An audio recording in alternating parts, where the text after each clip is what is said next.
আমাদের এই সরকার বিদ্যাসাগর মহোদয়ের ভাবনায় নারী শিক্ষার প্রসার,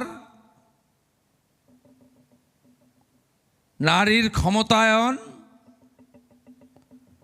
এবং নারী সুরক্ষা,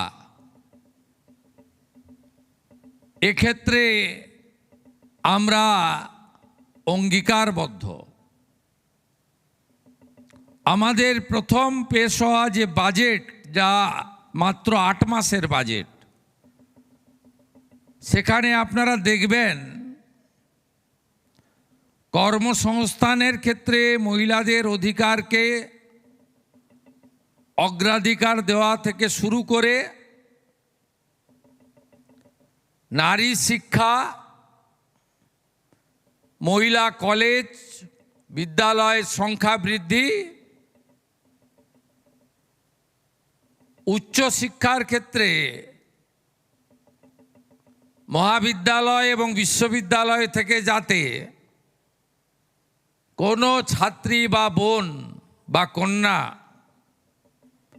পড়াশোনা মাঝপথে বন্ধ করে চলে যেতে না হয়, তার জন্য অর্থনৈতিক সুরক্ষার ব্যবস্থা সহ নানা কর্মসূচি আমরা নিয়েছি।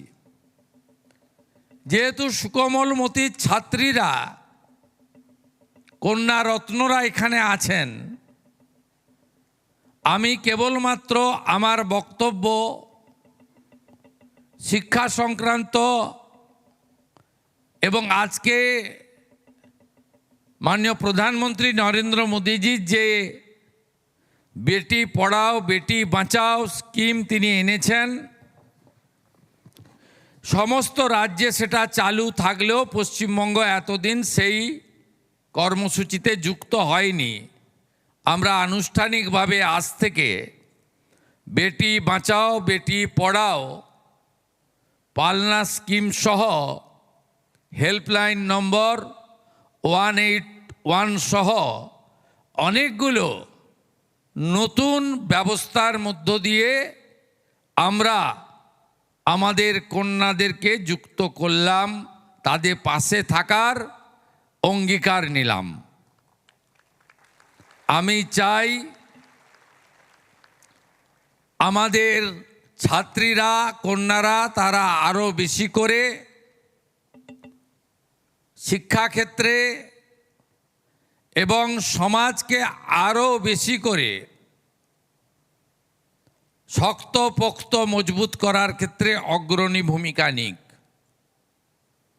দেশপ্রেম, রাষ্ট্রবাদ, জাতীয়তাবাদ তার জাগরণের ক্ষেত্রে আমাদের কন্যারা আগামী দিনে